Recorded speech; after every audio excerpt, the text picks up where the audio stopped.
Praise lord. ప్రార్థనా సహాయం అనే ఈ కార్యక్రమంలోనికి మరొక దినాన్ని ప్రవేశించుటకు దేవుడి కృపను అనుగ్రహించినందుకు దేవునికి స్తోత్రం. అలాగే పాటల ద్వారా వాక్యం ద్వారా దేవుని మహింపరచుటకు, దేవుని కీర్తించుటకు, దేవుని నామం మహింపరచుటకు దేవుడు ఇచ్చిన చక్కని తరుణం కొరకు స్తోత్రం. ప్రార్థన చేసుకుని ఈ కార్యక్రమాన్ని కొనసాగిద్దాం. పరిశుద్ధుడ ప్రేమగల తండ్రి, దయగల దేవాని బంగారు పాదాలకి వేలాది స్తుతి స్తోత్రములయ్యా. స్తోత్రం తండ్రి.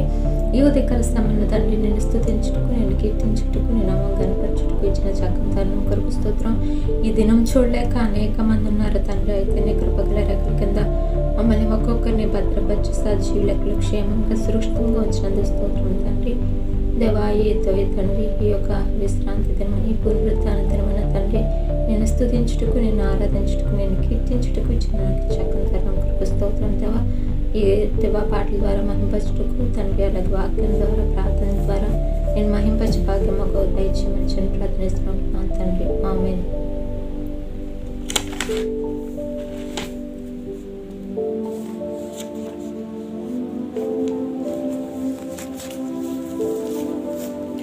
అగ్ని జ్వాలామయమే నీ చూపుల వలయాలు, తప్పించుకొందురా ఎవరైనా ఎంతటి గనులైనా.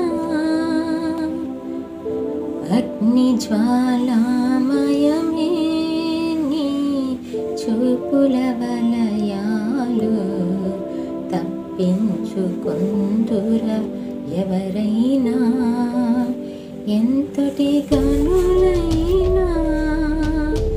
అగ్ని వంటి శోధనలను తప్పించితివే దయాసాగరా. అగ్ని వంటి శోధనలను తప్పించితివే దయాసాగరా. చూచుచున్న దేవుడవు నీవేసయ్యా, చూడముచ్చటాయనే సుకుమార సుమములైన నీ నేత్రాలంకృతము. చూచుచున్న దేవుడవు నీవేసయ్యా, చూడముచ్చటాయనే సుకుమార సుమములైన నీ నేత్రాలంకృతము. Praise lord.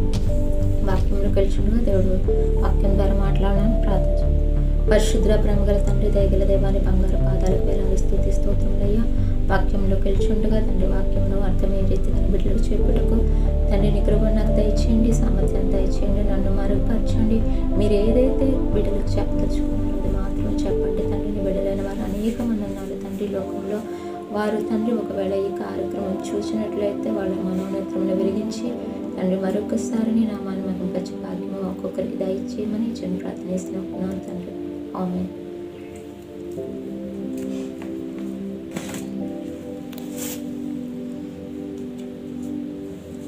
Praise Lord. దేవుడు ఉదయకాల సమయంలో ఇక వాక్యం ద్వారా మాట్లాడుతూ దేవుడు ఇష్టపడుతున్నారు కాబట్టి అందరూ వాక్యంలోకి వెళ్దాం.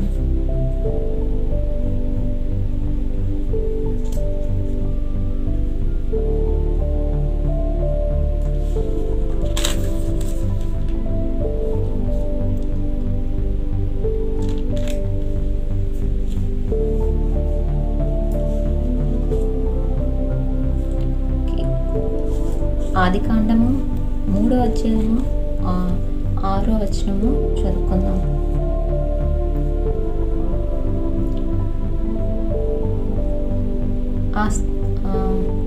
ఆ స్త్రీ వృక్షమును ఆహారమునకు మంచిదియు, కనులకు అందమైనదియు, వివేకమైనదియు, రమ్యమైనది ఎండుట చూచినప్పుడు ఆమె దాని ఫలములలో కొన్ని తీసుకుని తిని తనతో పాటు తన భర్తకును ఇచ్చును. అతడు కూడా తినును. అప్పుడు వారిద్దరి కన్నులు తెరవబడును. Praise lord.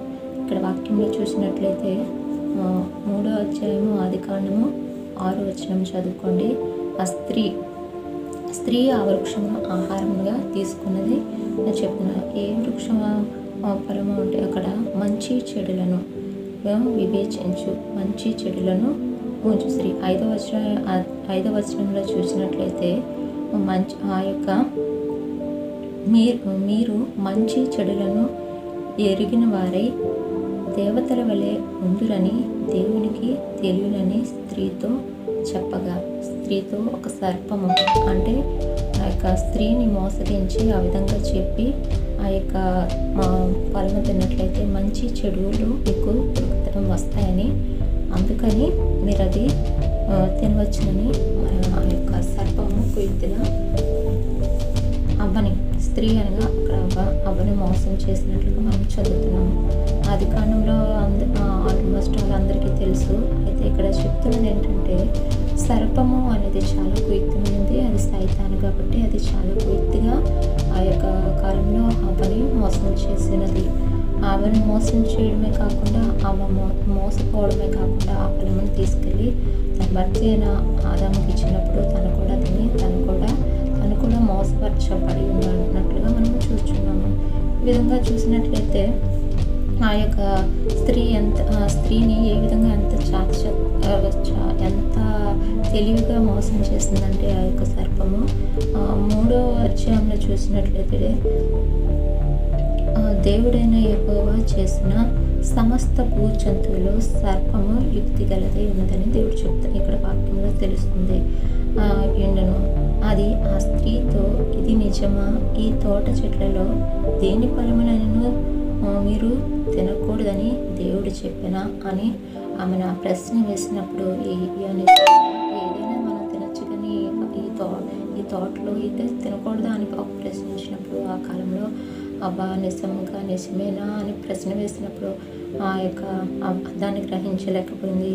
అప్పుడు ప్రశ్న మీద ప్రశ్న, ఇది నిజమా అన్నప్పుడు ఇది నిజమేనా అని ఒక ప్రశ్న వేసినప్పుడు ఆ మనసులో ఒక అనుమానం అనేది కలిగేటట్లు చేసి ఆ విధంగా కుయుక్తిగా ఆమెను మోసం చేసి దేవుడు తిన్న ఫలాన్ని తినేటట్లు కుయుక్తిగా చేసింది. ఆ కాలంలో ఆమెను పడేసి మోసపూరితంగా వివేకంగా చాలా కుయుక్తిగా ఆమెను మోసగిచ్చినట్లు చూస్తున్నాము. అంత మాత్రమే కాకుండా దేవుడి స్వరూపంలో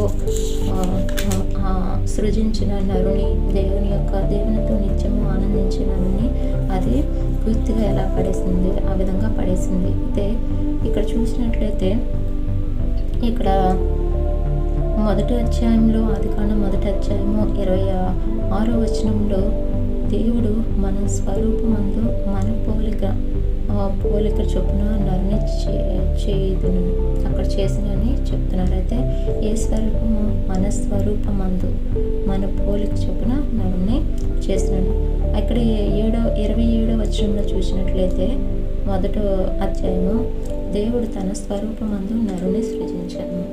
ఎలా సృజించాడంటే తన స్వరూపంలో నరుని సృష్టించాడు, కానీ వేరేగా సృష్టించలేదు. అంటే దేవుడి స్వరూపంలో ఉన్న నరుని దేవుడితో 24 గంటలు సన్నిహితంగా స్నేహంగా తన చిత్త ప్రకారము నడుచుచు ఆదాముని ఎంతగా దేవుడు ఇష్టపడ్డాడంటే ఆయనతో ఎప్పుడు ముచ్చగిచ్చో సాయంత్రకాల సమయంలో మాట్లాడుతూ ఫ్రెండ్లీగా ఉంటూ ఏది అవసరమో ఏది కాదో ఎప్పటికప్పుడు గమనిస్తూ తనతో పాటు తన పోలిక చొప్పున చేసి అంతగా రిలేషన్ ఉన్న వ్యక్తిని ఆ కాలంలో ఇంతకు ఎత్తుగా అవ్వతో ఇది నిజమా, ఇది తినకూడదని ఒక వైపు నుంచి మోసగించి ఇలా చేసినట్లు చూసినాం. మన విధంగానే మోసపోయిన ఆదాము అవ్వలు ఇద్దరు కూడా దేవుని యొక్క కోపమునకు గురి అయినట్లు చేసి ఇదంతా చేసింది సాతానే. ఈ విధంగా చేసి వాళ్ళని ఏదైనా తోట నుంచి బయటకు పంపినట్లుగా చూస్తున్నాము. ఈ విధంగా తిన్న పండు తిని ఈ యొక్క 3వ అధ్యాయము ఆదికాండము 9-10 మీరు మామూలుగా చదవండి. తర్వాత మీకు ఖాళీ ఉన్నప్పుడు మీకు అర్థమవుతుంది. దేవుడైన యెహోవా ఆదామును పిలిచి నీవెక్కడున్నావనగా అందుకతడు నేను తోటలో నీ స్వరము వినినప్పుడు దిగంబరిగా నుండిన కనుక భయపడి తాగుకుంటే ప్లేస్లో దేవుడు తినద్దన్న పండు ఎప్పుడైతే ఈ యొక్క స్త్రీ ద్వారా తిన్నాడో అతను కళ్ళు అప్పుడు తెరుచుకొని చెయ్యొద్దన్న పండు. ఇప్పుడు చాలామంది ఈ దిగంబరంగా ఉండి అప్పటి వరకు అతనికి దిగంబరం అంటే తెలియదు వారిద్దరికి. ఎప్పుడైతే తినద్దన్న పండు తిన్నారో అప్పుడు దేవుడు ఈ కాలంలో కూడా చాలామందికి దేవుడు అన్నీ కూడా మంచి చెడును అంతే ఇది చేయకూడదు అది చేయకూడదు అంటున్న ఒక సైతాను ఒక మాయ గురేస్తుంది. ఇది చేయకూడదు ఎందుకు చేయకూడదు అని ఈ కాలంలో కూడా ఆ విధంగా మోసం చేస్తున్నది మనుషుల్ని. ఈ యొక్క స్వరము వినినప్పుడు నువ్వు ఎక్కడున్నావని అప్పటి వరకు దేవుడు ఈ ప్రశ్న వేయలేదు, కానీ అన్ని రోజులు ఆ యొక్క తోటలో ఉన్నప్పుడు ఎప్పుడు ఈ ప్రశ్న వేయలేదు. ఎప్పుడైతే ఆదాము ఈ ఫలము తిన్నాడో అప్పుడు నువ్వు ఎక్కడ ఉన్నావని దేవుడు అడిగాను ఫస్ట్గా. తర్వాత అందుకైనా నీ స్వరము విన్నప్పుడు నేను దిగంబరిగా ఉన్నాను. దిగంబరిగా ఉన్నాడని కూడా ఆదాముకి తెలియదు. ఇవన్నీ కూడా ఎప్పుడు అతనిలోని చెయ్యొద్దన్న పని చేసినప్పుడు దేవుడు ఒక హెచ్చరిక ఇచ్చాడు. వద్దన్న అంటే ఫలం తినద్దన్నారు, ఇద్దరికి తిన్నారు. తిని దేవుడి యొక్క అప్పటి వరకు దిగంబరం అంటే ఎరగని వారు, అప్పటి వరకు పాపం అంటే తెలియని వారు దేవుడి స్వరం విన్నప్పుడు ఎదురుగా నిల్చునేవారు, నిల్చోలేకపోయారు. నిజమే ప్రేమ దేవుని బిడ్డలారా, ఉదయకాల సమయంలో దేవుడు నీతో సూటుగా మాట్లాడుతున్న మాట ఏంటంటే చెయ్యొద్దన్న పనులు, దేవునికి ఇష్టం లేని పనులు, పాప జీవితము, రోత జీవితం అన్నీ దేవుడికి అసహ్యము. పని పొరుగు అని ద్వేషించడం కానివ్వండి, ఇవన్నీ కూడా ఏదైనా కానీ దేవుడు ఒక ఆజ్ఞ ఇచ్చినప్పుడు దాన్ని తృణీకరిస్తే అప్పుడు ఆజ్ఞ ఏంటంటే ఆ పండు తినకూడదని. ఇప్పుడు ఆజ్ఞ ఏంటంటే చేయకూడదు, పండు చేయకూడదు, పాప పన్ను అపవిత్రం పన్ను ఆయన స్వార్థనిమిత్తం మనం సంపాదించుకున్నాడు, కానీ తిరిగి మరలా పాపం చేయడం. ఈ విధంగా దేవుడు ఆజ్ఞకు దూరం అయిపోయినప్పుడు దేవుడు ఎంతగానో దుఃఖపడతారు. అయితే ఈ దిగంబరత అనేది ఎప్పుడైతే ప్రవేశించిందో ఆదాము దేవునితో సన్నిహితంగా లేకపోతే దేవుడు చెప్పిన మాటలు మనం లోపడకపోతే మనం దేవుడితో సన్నిహితంగా ఉండలేము, దేవునికి దూరం అయిపోతాము. ఆ విధంగా ఉన్నట్లయితే దేవుడు ఆత్మ చాలా దుఃఖపడుతుంది. ఇక్కడికి వచ్చినట్లయితే అప్పుడు 15వ వచనంలో దేవుడు ఏం చేశాడంటే స్త్రీకి కూడా వైరము, స్త్రీకి పాముకి ఈ విధంగా వైరం కలుగు చేస్తానని ఈ విధంగా చెప్తాను. అయితే అదే దాన్ని తల మీద కొడతారు, అది మిమ్మల్ని మడమ మీద కుడుతుందని కూడా వాళ్ళకి వైరం ఉంది. ఈ విధంగా చూసినట్లయితే ఆ విధంగా లాస్ట్కి అందులో ఒక మార్గం ఏంటంటే ఈ తోటలోని జీవవృక్ష ఫలము కూడా ఉన్నట్లు మనం చూస్తున్నాము. 24వ వచనంలో 3వ అధ్యాయం 24వ వచనం ఆదికాండంలో చూసినట్లయితే ఆ జీవవృక్ష ఫలము ఒకవేళ తింటారేమో అని చెప్పేసి వాళ్ళని దేవుడు అక్కడి నుంచి దూరపరిచినట్లుగా చూస్తున్నాము. ఆ తోటలో నుంచి వెళ్ళగొట్టినట్లుగా మనము చూస్తున్నాము. కాబట్టి దేవుడు వారిద్దరిని అక్కడి నుంచి వెళ్ళగొట్టినట్లుగా మనం చూస్తున్నాం 24వ వచనంలో. కాబట్టి ఇక్కడ ఏంటంటే అర్థము, దేవుడు మాటకి లోపడాలి, వినాలి, ఆయన ఆజ్ఞలకు ఎక్కవాలి. లేకపోతే దేవుడు ఆ కాలంలో ఆదాము అవ్వను కూడా దేవుడు ఎక్స్క్యూజ్ చేయలేదు, పంపించేశారు.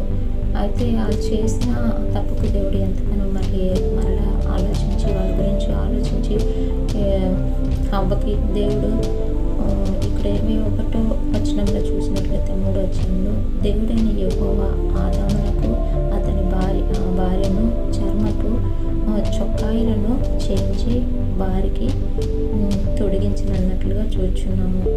దేవుడు దిగంబరిగా ఉన్నారని అప్పటికి వారి గురించి ఆలోచించి ఆ సమయంలో కూడా ఆలోచించి వద్దన్న పని చేసినప్పటికీ దేవుడు ఆజ్ఞ మీరినప్పటికీ ఆ సమయంలో కూడా దేవుడు ప్రేమమయుడు కాబట్టి వారి గురించి ఆలోచించి చర్మపు చొక్కాలు తొడిగినట్లుగా చూస్తున్నాం. దేవుడు మనం ఎన్ని తప్పుదాలు చేస్తున్నా ఇప్పటికి కూడా క్షమించుచు, ఆలోచించుచు, ఒక పక్క శిక్షించుచు మనకి కూడా దేవుడు సహాయం చేయుచున్నాడు. అయినప్పటికీ దేవుని గ్రహించలేని స్థితిలో ఈ కాలంలో చాలామంది ఉన్నారు. చెయ్యొద్దన్న పనులు, తినొద్దన్న పనులు అనగా మంచి చెడు ఆలోచించే పనులు. అంటే మంచి ఎందుకు, మంచి దేవుడు అంత మంచి అని ఆ తోటలో వచ్చినప్పుడు చెడు ఫలము తినాల్సిన అవసరం వారికి లేదు. అక్కడ జీవవృక్ష ఫలము కూడా ఉంది, అది తినచ్చు కదా, మరి ఎందుకు తినలేదు అంటే సైతాను ఒక ప్లాన్ ప్రకారం ఆ కాలంలో మోసం చేసింది. అదే కాలంలో మోసం చేసినట్లు ఈ కాలంలో కూడా దేవుని యందు ప్రణాళిక గల వాళ్ళు పరిశుద్ధతలో ఎదుగుతుంటే ఒక పన్నాగ ప్రకారం వాళ్ళని ఇంకనూ ఇలాంటి ప్రశ్నలు వేసి ఇది నిజమా, ఇది తినకూడదా, ఈ పనులు చేయకూడదా, ఇలాంటి పనులు చేస్తే మీరు దేవుని చూడరా, ఇలాంటి ఒక క్వశ్చన్ మార్క్ అనేది పెట్టి దేవుని బిడ్డలకి దేవుడు ప్రేమించి దూరం చేస్తుంది. కాబట్టి దేవుని బిడ్డలారా గ్రహించండి, దాని కుయుక్తి నుంచి గ్రహించి మన దేవునికి సమీపంగా ఉండండి, దేవుడి ఆజ్ఞలకు లోపడండి, పరిశుద్ధంగా పవిత్రంగా జీవించండి.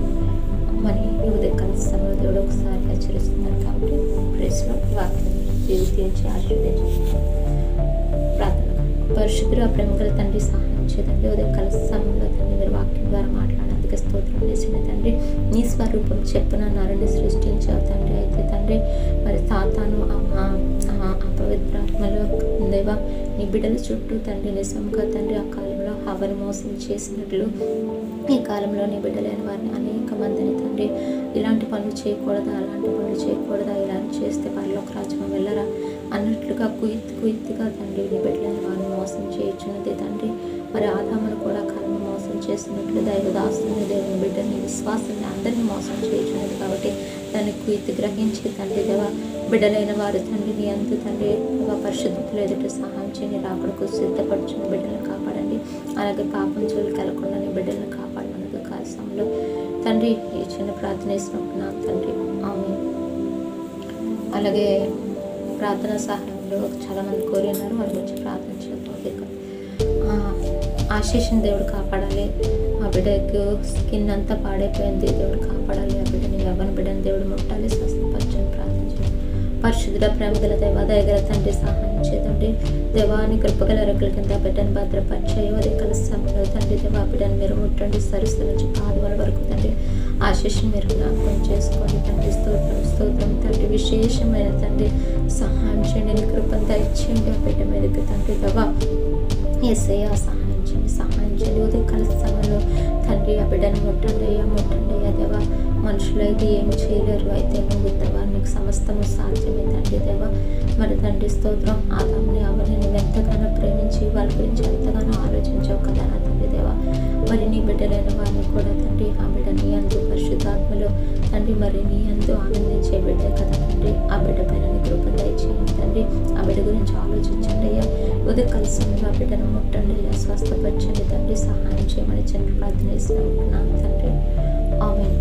అలాగే ఉదయకాల సమయంలో అనేక మంది సంఘాల్లో చర్చిల్లోని ఒక ప్రార్థన జరిగితే అవి ఏవి ఆటంకకరంగా లేకుండా ప్రతి ఒక్కళ్ళు దేవుడిచ్చిన ఆజ్ఞలకు లోబడి ఆ యొక్క పరిశుద్ధమైన బలలో చేయటకు సహాయం చేయాలి. ఎవరు అయోగ్యంగా దేవుని యొక్క బలలో చేయకూడదు. దేవుడు సహాయం చేయడం ప్రార్థన చేయాలి. పరిశుద్ధ ప్రేమగల తండ్రి సహాయం చేద్దామా. ఈ రోజు తండ్రి సంఘాల్లో ప్రతి ఒక్క సంఘాల్లో తండ్రి నీ ఆత్మతోని పరిశుద్ధాత్మతో నింపమని నడుచున్నాను. అంతేకాకుండా తండ్రి వాక్యం తన దైవజనులు కూడా నీ హస్తం సమర్పించున్నాను, సహాయం చేయండి. అలాగే తండ్రి స్తోత్రం. బిడ్డలు అయోగ్యంగా నీ తండ్రి నీ యొక్క తండ్రి ఆ యొక్క తండ్రి శిక్షకు పాత్రలు కాకుండా తండ్రి ఆ యొక్క వల్ల చేసినప్పుడు తండ్రి నీ కృపను విడుదల చేయమని నడుచున్నాను. స్వస్థతలు దయచేయండి తండ్రి దేవ. మనోనేత్రాలు తండ్రి దేవ వెలిగించి తండ్రి వారికి తండ్రి మంచి చెడులను తండ్రి మరి దేవ వాళ్ళు ఏదో గ్రహించుకున్నట్టుకు సహాయం చేయండి. ఎందుకంటే దేవ ఈ లోకంలో బతకాలంటే తండ్రి సైతాను కుయుక్తిలో పడకుండా ఉండాలంటే నీ ఆలోచన చాలా అవసరము. కాబట్టి సహాయం చేయమని నేను తండ్రి చిన్న ప్రార్థన చేస్తున్నాను తండ్రి. అలాగే ఉదయకాల సమయంలో ఎవరైతే అస్వస్థతతో పడకలతో బాధపడుతున్నారో దేవుడి వారి ముట్టులో ప్రార్థన చేద్దాం. పరిశుద్ధ ప్రేమగల తండ్రి సహాయం చేయండి. ఉదయకాల సమయంలో తండ్రి ఎవరైతే ఏ యొక్క సమస్యలతో సతమతమవుతున్నారో బాధపడుతున్నారో వాళ్ళని ఒకసారి జ్ఞాపకం చేసుకోండి అయ్యా. మరి తండ్రి దేవా మరి ఎంతగానో తండ్రి మరి ఇంట్లో కుటుంబ సమస్యలు కానివ్వండి, ఆర్థిక ఇబ్బందులు కానివ్వండి, మానసిక ఒత్తిడి కానివ్వండి, శరీర బలహీనతలు సైతాలతో పీడింపబడటమే కాకుండా యేసయ్య ఇవన్నిటిని కూడా యేసునామములో తీర్చమని ఇచ్చిన ప్రార్థన చేస్తున్నాను తండ్రి. Praise lord. ఈ ఉదయకాల సమయంలో ప్రార్థనలో దేవుడు ఉన్నందుకే స్తోత్రం, వాక్యంలో ఉన్నందుకే స్తోత్రం. అలాగే బ్రదర్స్ అండ్ సిస్టర్స్ రేపటి దినాన మీ గురించి నేను ప్రార్థన చేస్తాను. ఎవరికైనా ప్రార్థన అవసరతలు ఉంటే కామెంట్ రూపంలో యూట్యూబ్లో తెలియచేయండి. రేపటి దినాన తప్పకుండా మీకోసం ప్రార్థన ఇచ్చే కార్యక్రమం అంతా చూసిన ప్రతి ఒక్కరికి దేవుని నామములో ప్రైజ్ లార్డ్.